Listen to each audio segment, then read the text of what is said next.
Ku do kalojmë tani? E teksa flasim për ditën e alfabetit, dihet tashmë që duhet i kushtojmë rëndësi përdorimit të alfabetit, gjuhës shqipe, pra kjo është rëndësia më e madhe, jo thjesht ne ta dimë si fakt historik, edhe të flasim për atë datë, pra për datën 22 nëntor dhe ne themi po, dita e alfabetit sot, edhe hajtë flasim për historinë. Jo, duhet flasim për praktikën dhe si është mënyra se si ne e vëmë në praktikë edhe në ditët e sotme, dhe si është rëndësia e alfabetit krahasuar me vitet e shkuara edhe tani. Tani, duke qenë se e bërë gjithë të hyrje, unë direkt në mendje më erdhi një emër që besoj edhe për audiencën vlen njësoj, edhe ne tashmë e kemi në studio dhe i themi mirëmëngjes ditën e sotme, mirëmëngjes Shanel Londo, mirë se erdhët. Mirëmëngjes. Mirë se u gjeta. Kënaqësi t'ju kemi edhe për të na sqaruar, për të na treguar më shumë, po së pari dua t'i marr përshtypjen e parë edhe si zysh në këtë rast për Deonin e vogël dhe për videon që u bë virale kudo në rrjetet sociale. Po edhe unë e pash dje, kam parë dje. Më la mbresa, e përgëzoj shumë Deonin. Të bësh diçka është ai rasti që duhet pranojmë inteligjencën artificiale për qëllim kombëtar. Nëpërmjet asaj videoje të shkurtër, ai u tregoi shumë njerëzve, sepse fakti që videoja është ndjekur shumë, u tregoi shumë njerëzve mënyrën dhe përpjekjet që u bën për këtë alfabet. Video e cila zëvendëson qindra fjalë tonat. Po, e qartë. Po ju sa shpejt. Në përshmërinë tuaj, Zysha, e suportoni inteligjencën artificiale apo jeni kundër saj? Jam e detyruar sigurisht ta mbështet. Edhe ne situash na ka përfshirë paksa pjesa e inteligjencës artificiale. Duhet bëjmë çik më shumë përpjekje se sa brezi i ri për ta bërë pjesë tonën, por ndjem dhe unë krenare për faktin që kjo gjë është përdorur për një qëllim kombëtar. Po, pikërisht se në momentin që inteligjenca artificiale përdoret nga një nxënës dhe i shërben rilindasve, i shërben historisë së Shqipërisë etj, kjo është gjë shumë e mirë dhe korrekte. Por në momentin që inteligjenca artificiale, edhe të paktën të gjitha strukturat e teknologjisë, që tashmë janë të shumta në botë, përdoren për të zëvendësuar dhe për të rënë shkurt gjërave, mbase aty pastaj është momenti që kthehet e rrezikshme. Po sigurisht, patjetër, kjo ka në vetë negative. Fakti që shumë komentues në rrjetet ndryshme sociale i bëjnë komentet e tyre shkurt, me gjysma fjalësh. FLM. Kjo është, po, FLM, unë mezi arrita t'i mësoj këto se çfarë ishin. Ose ajo e Zysha FLM që... Po, së këtë gjë dhe nuk e kuptoja në fillim çfarë janë këto. Po, dhe e famshmja okej, ok. Pse duhet ta përdorim ok? Mirë, në rregull. Po jam me ty, miratoj, e përdorim shpesh dhe këtë. Fjala e miratoj, pastaj është duket pak... Po, jam në rregull. Po duket pak e tepërt për të kërkuar. Ose t'i bëjmë dhe në një shkurtim në rregull, në rë ndoshta. Në rë, po. Jo, okej, po. Këtu është ta pjesa e cila nuk duhet përkrahur. Unë te videoja e Deonit, te kjo që sapo pash, më bëri shumë përshtypje dhe fakti që ai kishte sjellë Mitrush Kutelin me inteligjencë artificiale. Ajo që ne përpiqemi shumë me nxënësit tan, që të lexojnë sa më shumë, por të sjellësh Mitrush Kutelin, ai që e sheh thot dale se një fëmijë i cili nuk e ka lexuar, nxitet për ta bërë dhe ai këtë gjë. E vërtet, po, teksa mendohemi që është dita e alfabetit. Sa prej nxënësve pasi kanë kaluar kohë nga fillorja, pra nga klasa e parë tek e cila mësojnë abetaren, sa prej tyre arrin që ta mbajnë mend alfabetin e gjuhës shqipe? Është një numër i madh i tyre mbase që e mban mend apo një pjesë të madhe i fshihet nga memoria? Ndoshta duhet të bëj pyetjen, e keni fjalën e mbajnë mend shkrimin e alfabetit në të katër forma? Jo, që mbajnë mend që ta thonë të paktën alfabetin, siç ne e mësonin kur ishim fëmijë. Kjo është një gjë kam përshtypjen e harrojnë. Me kjo është një gjë që duhet verifikuar. Sepse alfabetin në anglisht të gjithë janë të gatshëm ta thonë nga fillimi në fund. Na ka një pikë të dobët atë pjesën e anglishtes. Po, se alfabetin anglisht të gjithë fëmijët e thonë. Po, është e vërtet, na kanë bërthyer të gjithëve. Po, me që përmendet shkrimin, dhe ndoshta edhe për të theksuar, po për ta shkruar siç duhet, se skrimi i parë, për shembull, e kemi përmendur edhe një ditë tjetër, shkronjën H me shkrim dore, një pjesë dërmuese. Po, shkronja H kam përshtypjen në shkronja që gabohet më shumë me shkrimin e dorës, sepse pjesën e dytë të saj e bëjnë H, ndërkohë që ajo është L, pjesa e dytë. Dhe fëmijët e vegjël, ndërsa më të rritur sigurisht. Po nga se vjen kjo, nga që... Madje kisha komentuar se më thoshin, jeni gabim, nuk është H-ja e madhe kështu, e dorës. nga që nuk përdoren nga përshtypjen, sepse tani me abetaren e re, fëmijët mund të shkruajnë edhe me shkronja shtypi dhe me shkronja dore. A është gabim kjo sipas jush? Unë mendoj që nuk është gabim. Nuk është gabim, pse jo? Pse të mos i mësojnë të shkruajnë të 4 variantet e një shkronje, shkronjat e shtypit, të mëdha dhe të vogla, edhe të dorës. Sepse kjo i ndihmon dhe për të lexuar më shpejt. Po për shembull, nëse më kujtohet siç duhet, vite më parë shkruaj të paktën nga klasa e parë deri te klasa e 9, në mos gaboj vetëm me shkrim dorë, dhe kjo të bën të ishe ta mësoje më shumë edhe shkrimin e dorës, më pas në gjimnaz filloi edhe ishe pak më i rritur, shkruaj me shkrim shtypi. Po, ndoshta kjo është lënë pak a shumë në dëshirën e mësuesve. Ne fillojmë diku nga klasa e 3 e 4, përveç gjuhës shqipe, shkruajmë me shkrim dore, në lëndët e tjera fëmijët e përdorin shkruajnë me shkrim shtypi. Ndoshta duhet bërë dhe kjo, ndoshta duhet përdorur shkrimi dorës në gjitha lëndët, por nuk e kemi detyruar dhe e kemi lënë kështu. Si e shihni ju për shembull, meqense e përmendët edhe abetaren, si e shihni që ka evoluar abetari me kalimin e kohës?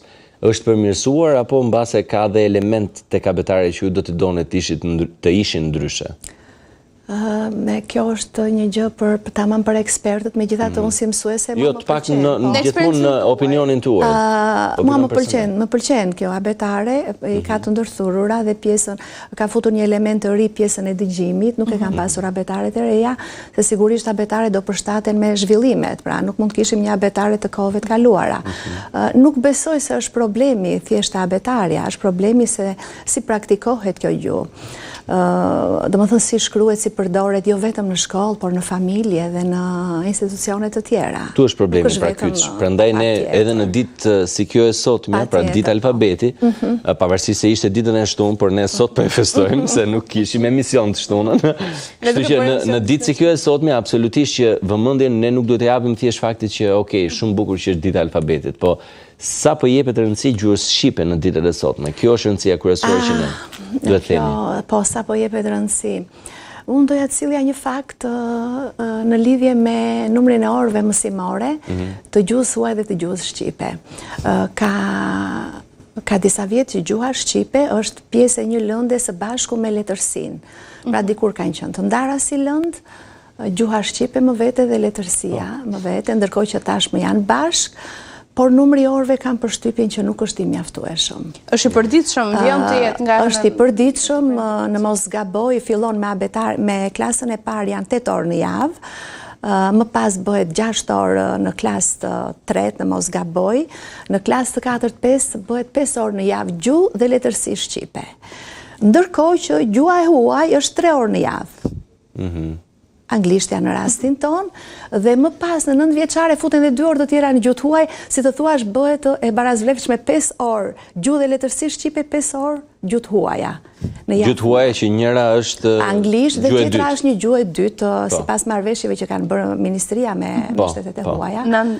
Duhet kishte më tepër orë të gjuhës shqipe. Në ndihmon kjo për të globalizuar, apo nga ana tjetër edhe na dëmton se ne mësojmë vërtet anglisht, italisht, frëngjisht apo gjuhë të tjera të që vendosen, po ndoshta harrojmë pak shqipen. Fëmijët e sotëm janë të prirur për të mësuar gjuhët e huaja. Unë kam dëgjuar që edhe shqiptarët janë shumë të prirur, i mësojnë shumë lehtë gjuhët e huaja. Ndoshta nga fakti që gjuha shqipe futet te gjuhët e vështira ose mesatarisht të vështira si gjuhë. Kjo është një lehtësi. Por fakti që fëmijët shohin shumë dhe dëgjojnë shumë anglisht që të vegjël. Kjo na dëmton ne. Ne që mësojmë në shkolla, shohim që shumë fëmijë shprehen gabim, pra dhe mënyra se si ndërtojnë fjalinë në shqip ndikojnë nga anglishtja. Ndërkohë që shumë prej tyre shkojnë në kurse anglisht. Dhe ne duhet t'japim një çik forcë më shumë shqipes. Po, sepse kjo është shumë që i duhet dhënë rëndësi e veçantë. Faktit që e shkruajnë anglishtën, atë më falë shqipen si t'ishte anglisht. Pra, krijojnë strukturën e shqipes si t'ishte anglisht. Dhe janë edhe të shumta institucionet arsimore në Tiranë, private, të cilat e kanë gjuhë të parë anglishtën dhe gjuhë të dytë shqipen. Po, ato kanë përshtypjen shkolla jo publike. Jo publike. Janë shkolla private flas. Po, në shkollat publike është e tillë. Unë vetë u kam ndaluar fëmijëve të mi të flasin anglisht jashtë orës së anglishtes, sepse e vura re këtë dukuri shpesh në kohën e lirë ata duke ngrënë bukë ose në orë të edukimit fizik, aty ku janë pak më të lirë, edhe në punë me grupe kur u jap, fillonin dhe flisnin anglisht me njëri tjetrin. Po. Sigurisht që nuk më pëlqente. pikërisht duke i mëshuar faktit që sjellin strukturat e gatshme të anglishtes edhe në shqip. Cilat janë disa nga fjalët që juve ju bën përshtypje, për shembull, që mund të thuhen shumë mirë shqip, po nga ana tjetër përdoren edhe thuhen anglisht edhe në përditshmëri. Ndoshta fillojmë edhe i lakojmë në gjuhë shqipe, po janë fjalë që vijnë nga anglishte, që juve ju avrasin veshin edhe kam përshtypjen këto më tepër nuk janë në shkollë. Jo, edhe në përditshmëri janë në medje. Edhe në media. Po, në medje. Këtu ka një problem tjetër i cili duhet parë nga gjuhëtarët. Në momentin që teknologjia zhvillohet dhe zhvillohet me hapa shumë të shpejt, ne jemi shumë brapa me fjalorët. Gjuha shqipe sigurisht, si çdo gjuhë e botës, duhet të pasurohet me fjalë të reja, të cilat duhet të përshtaten me rregullat gramatikore shqip. Pra, nëse vjen një fjalë nga teknologjia me njëherë, gjuhëtarët duhet të jenë ata të parët të cilët duhet ta përshtatin këtë fjalë. Unë, për shembull, duke dëgjuar, nuk jam shumë e lidhur me politikën dhe nuk e ndjek, por thjesht fjala inceneratorët e famshëm, unë vetë nuk e dija, ishin djegës, ne mund të përdorim shumë bukur djegës. Pra janë shumë fjalë të cilat na vijnë të gatshëm dhe ju vetë në medje. Ju vetë duhet të jeni nismëtarët për këtë gjë, që të na jepni fjalën në shqip, që ta përdorim dhe ne. Ose këta monopatinat e famshme nuk dim si mund ta përdorim fjalën në shqip. Këto që u ndaluan tani. Ku mund ta gjejmë ne mësuesit? Skutera, janë të dyja të fjalë që nuk janë. Atëherë, unë them që janë gjuhëtarët ata, të cilët duhet vrapojnë përpara nesh, përpara se ta përdorim në fjalën, sepse po u fut fjala në përdorim, është shumë e vështirë për ne. Është e vërtetë, sepse janë tashmë dhe janë dhe fjalë shumë të ndryshme, janë dhe le të themi konotacione të ndryshme fjalësh që përdoren që ti nuk ke nga ja mban pa i përdorur, sepse i ke pjesë të përditshmërisë tënde, edhe në platforma sociale, edhe në mjetet të ndryshme teknologjike të përdorimit të përditshëm, absolutisht që ne përballemi me disa fjalë që nuk i shpëtojmë dot. Po gjuhëtarët janë ata të cilët duhet vendosin kjo fjalë do vi kështu apo do përshtatet me rregullat në shqip, pra si do vi në gjuhën shqipe. Shumë e rëndësishme patjetër, por që në fillim Zysha kishte me merak ca vargje për ditën e sotme, kështu që do ju thonim edhe ti. Këto në fakt kanë lidhje pikërisht me këtë pjesën e fundit që diskutuam për sa i përket gjuhëve të huaja, pra që ne duhet flasim shqip për sa më shumë sepse jemi në Shqipëri, por jo vetëm këtu. Do të thoja diçka përpara se ta lexoj këtë. Është një gëzim i madh kur dëgjon që po shtohen shkollat shqip në diasporë, shkollat shqipe. Kjo është një gjë shumë e bukur. Atje është shumë e vështirë, me sa kuptoj unë, të mbahet gjuha shqipe, sepse baza e tyre është familja, duhet të flitet në familje gjuha shqipe. Ata përpiqen që të bëhen në shoqëri njësh me vendin kur janë, dhe nëse nuk flitet në familje gjuha shqipe dhe atyre do të humbas, dhe kjo është për të ardhur keq. Dhe poezia, po janë disa vargje të madhit Gjergj Fishta, nga poezia duhet kujtuar edhe më shpesh gjuha shqipe. Të më falin shikuesit nëse unë nuk e lexoj mirë në dialektin geg. Absolutisht, ne mjafton fakti që ju e sollët për ta ndarë me ne. Po, është dialekt shumë i fuqishëm, më falni, nëse nuk e lexoj ashtu si duhet. Pra, mallkue një i birë shqiptari që këtë gjuhë të Perëndis, trashigim që na la i pari, trashigim si alen a i fëmis. Edhe ati ju thaft po goja, që përbuz këtë gjuhë hyjnore, që në gjuhë huaj, kur sasht nevoja, flet e dveten e len mbazdore. Shumë vargje të fuqishme në fakt, edhe që shpresojmë që mëngjesin e sotëm, po edhe ditë të tjera ta kujtojnë edhe të shërbej që po ta trashëgoj edhe këtë gjuhë që na laj parit, edhe mesazh shumë i rëndësishëm edhe për ditën. Dhe do ishte bukur që po pra për gjuhën shqipe të mos flitej vetëm në ditën e alfabetit. Pikërisht, flitet gjatë gjithë kohës. Por faleminderit shumë që jo vetëm gjatë kësaj dite, po për gjatë gjithë kohës ju e keni mision që gjuhën shqipe ta çoni aty ku duhet, edhe për mëngjesin e sotëm që na zbukuroi edhe më shumë. Faleminderit. Kënaqësi dhe i përshëndesim të gjithë mësuesit që arrin të ruajnë gjuhën shqipe edhe në kohë të trazuara dhe janë gjithmonë aty pranë fëmijëve. Ndërkohë ne do të rikthehemi pas pak, qëndroni me ne, kemi shumë çka për të folur.